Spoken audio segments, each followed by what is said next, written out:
Hey Colin, it's Che. I just wanted to comment on your recent episode talking about what's the fuel for your imagination, and it's kind of come off the back of your, is D&D boring episode.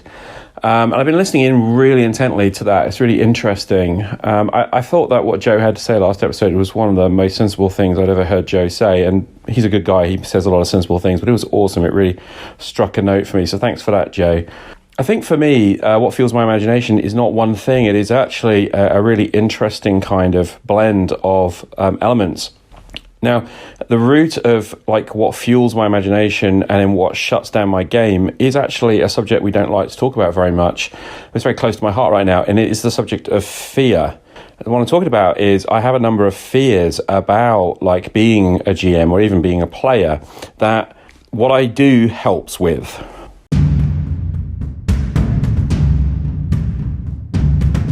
Hello, I'm Colin Green, and you are listening to Spike Pit.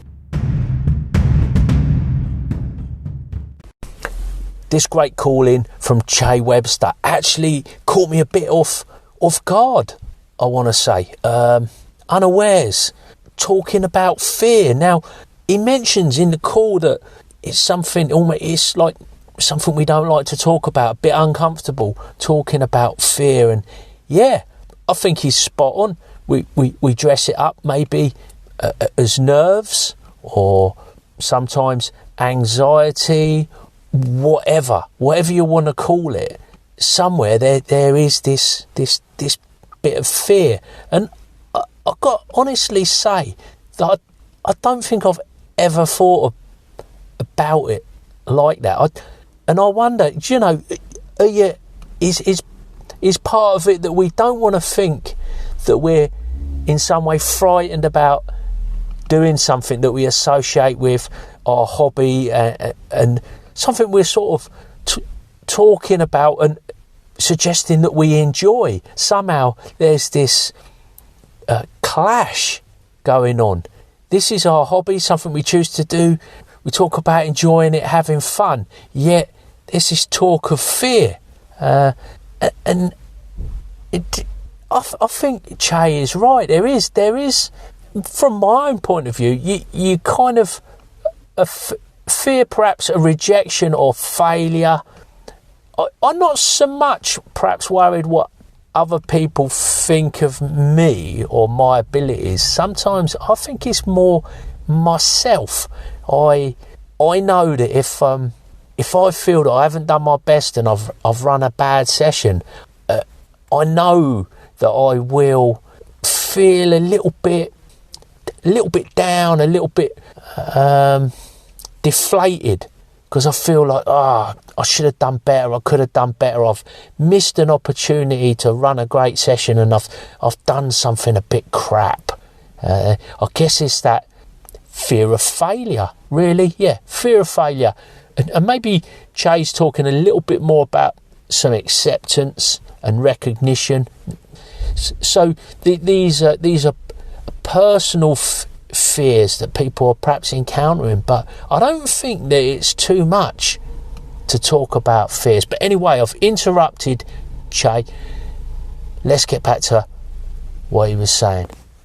So I have a pretty fertile imagination, but of course when I run into a group of players, I become anxious about the quality of what I'm producing and what people think of me as a person.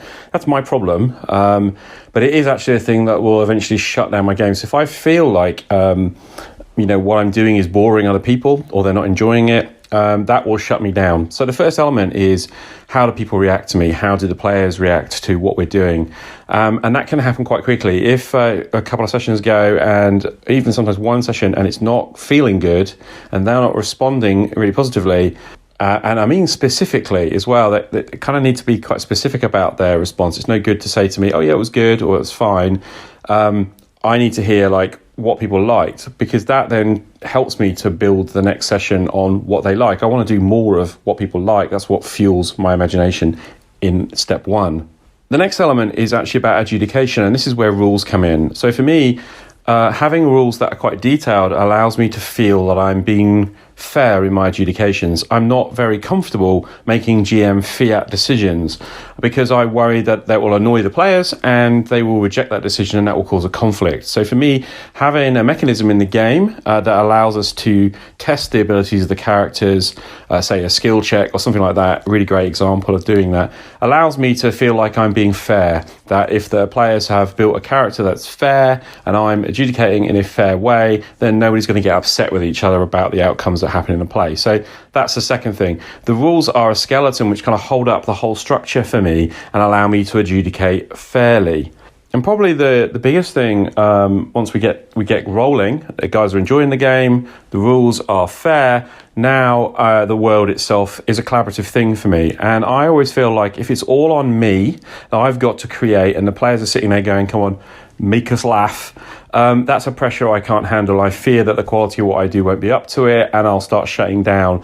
If we are playing collaboratively, if the players are interacting and asking questions about the world, which prompts my imagination and fuels me to answer it, but also that they're making suggestions at the table, that they are ruminating and considering things and saying out loud what they think, that fuels my imagination. The amount of times I steal good ideas from players and put them back into the game, that's when I have a great game going on. So that fuel is coming from the collaboration, not necessarily in a very conscious way, not in a kind of, oh, you tell me what you think about this, but just it's happening naturally and organically. That is fuel for me.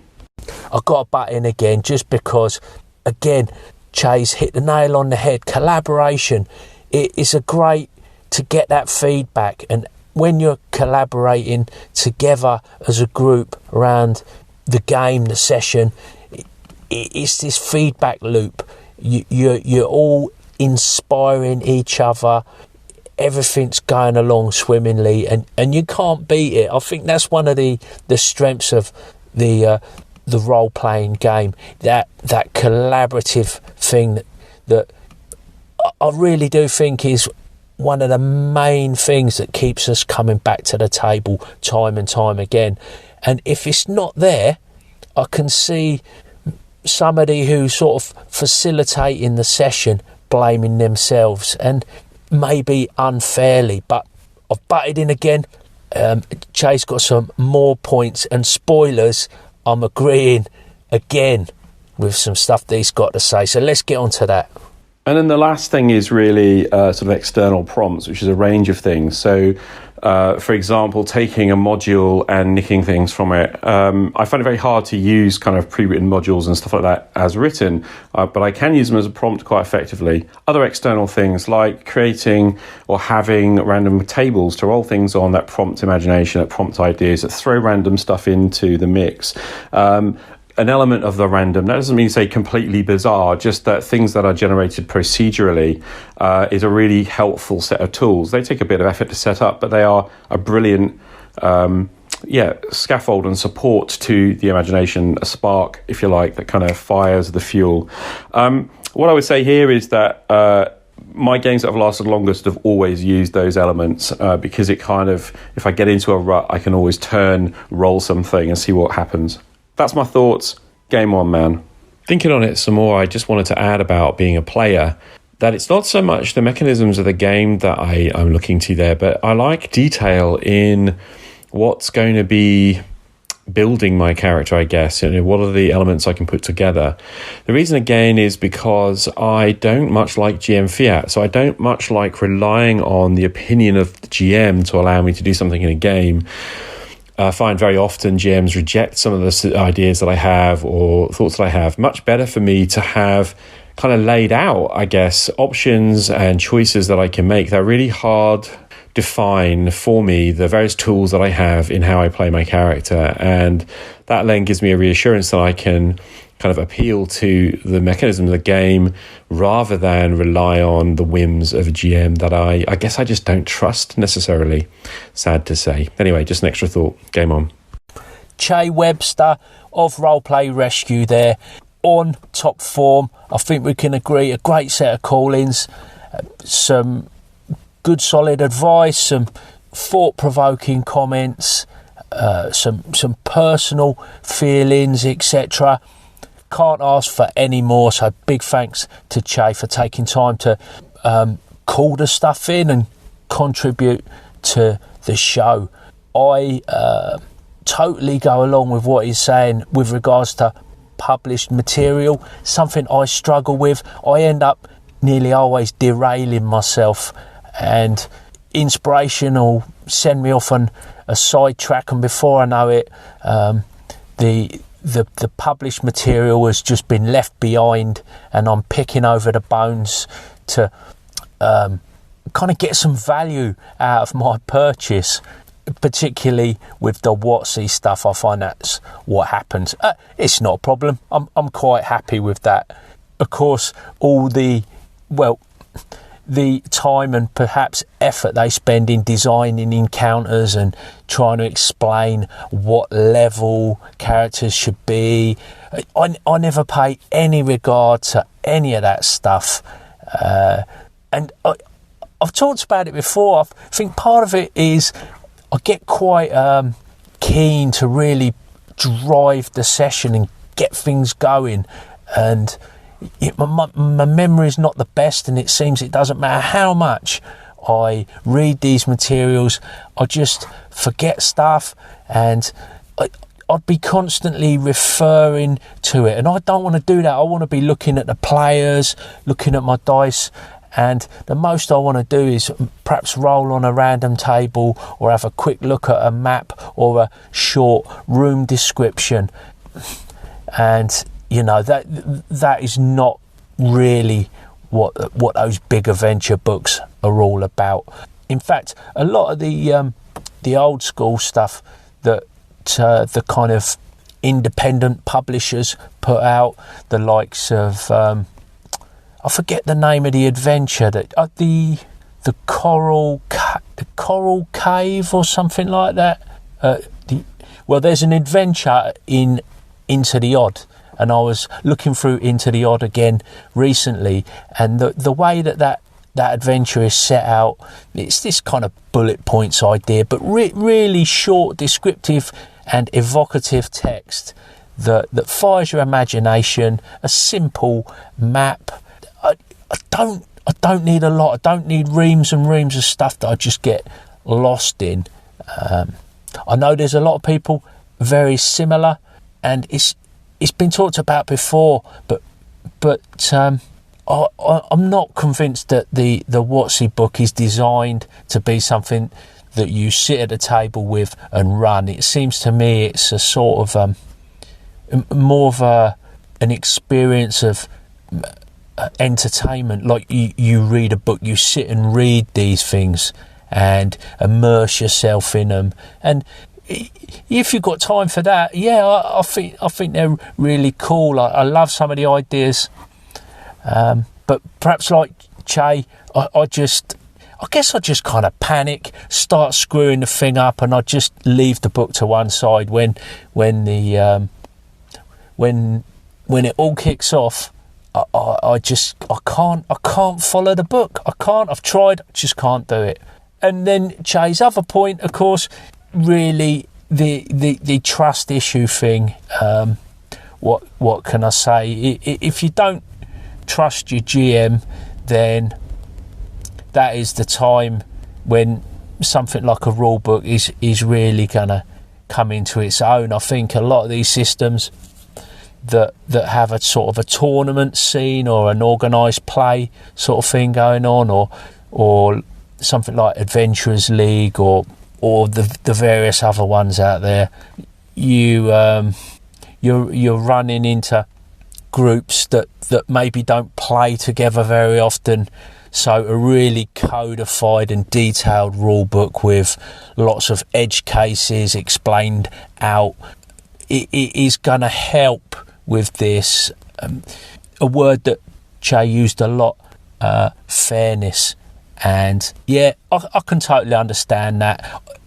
I'm not too bothered. I'm pretty happy to sort of sit down with a group and go along with what the GM's happy with.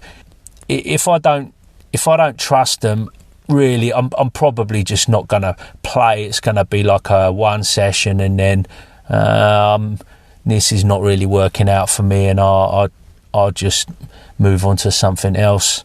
I I need to have that trust there to sort of feel comfortable, because you're like laying your soul out there a little bit.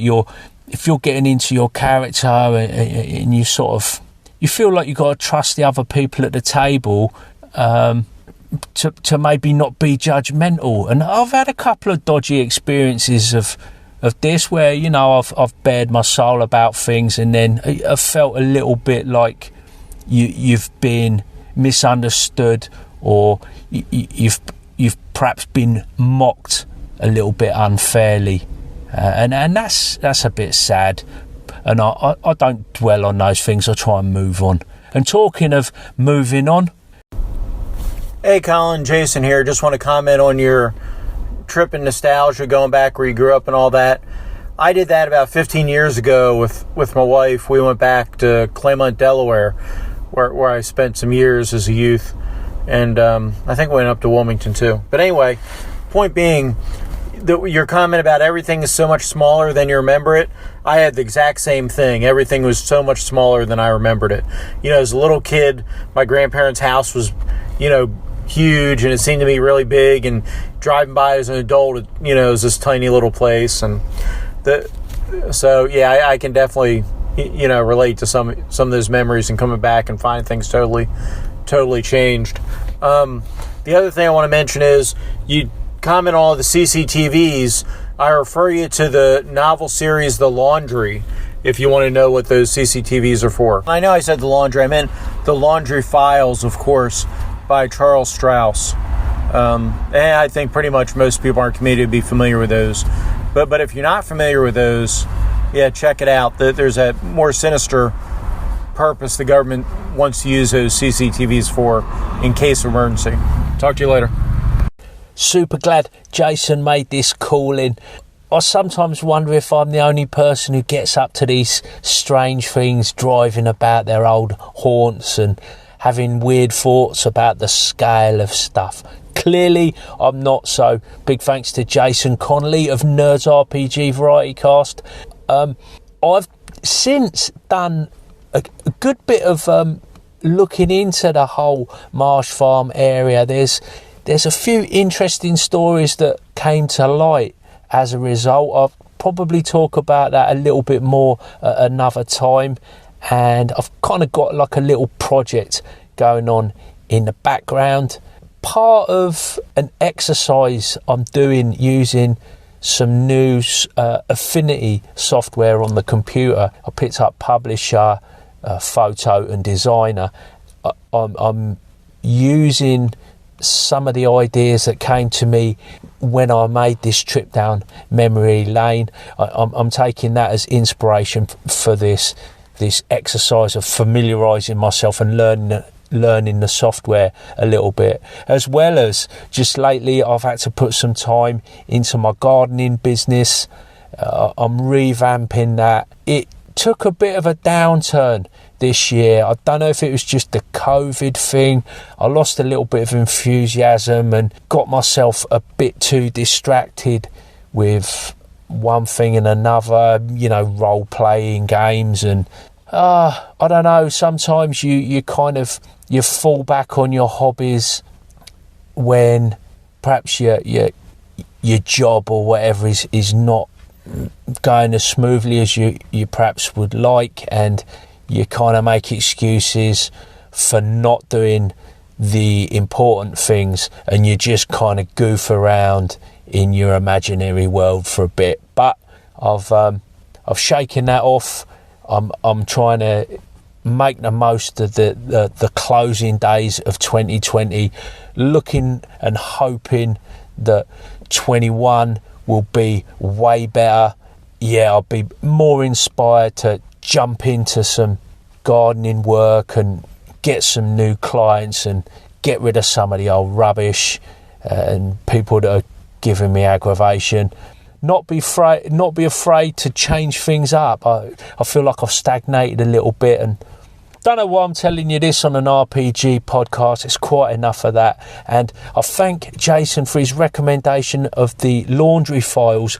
I've not heard of it. It's something, in fact, I've got just the man who I should perhaps speak to. It's the our literary expert and recent new member to the pit crew, Edwin.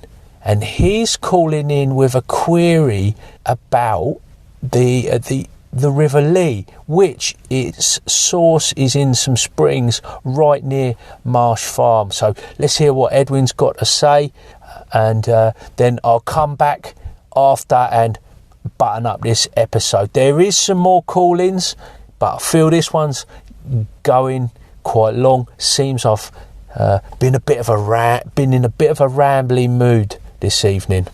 Hello, Colin. It's Edwin here. I've just listened to your ramblings around your old stomping grounds and found them interesting.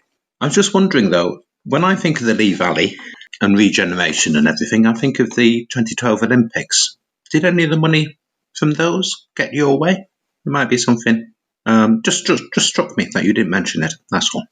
In answer to Edwin's query, I've not been able to find out any further information. I'm not the best at research. It's not really my thing. What I did discover was that there has recently been a joining of paths and a linking of various different public rights of way, and it follows the course of the River Lee. So it goes right up from where I'm at all the way down to the Thames in London, where the Olympic Village is, and it's a 50-mile walk. I'd actually really like to do that, and I'd probably tackle it in 2 stages.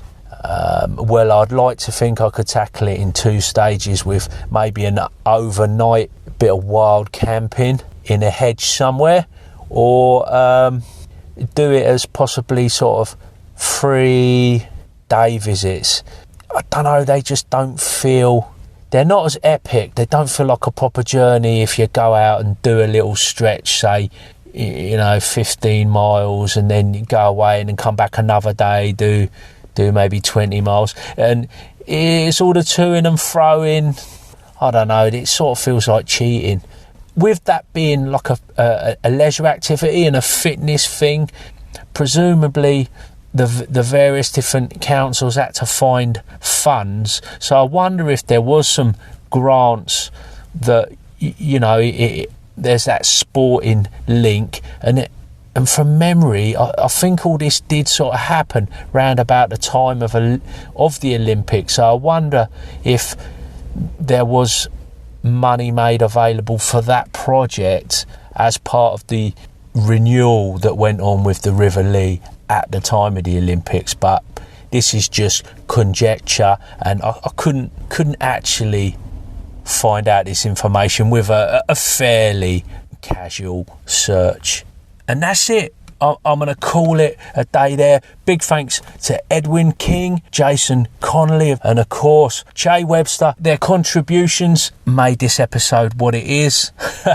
And I probably should have said way less and let them speak a little bit more for themselves. Big thanks to the generous folks over on the Spike Pit Patreon. Folks I fondly call the pit crew, keeping me going and growing as ever with their generous support. And then last but not least, I'd like to say a big thanks to you, the listener, for taking more than a bit of time out of your day to listen to old Spike Pit. Take care, and I'll catch you later. What the heck is wrong with you?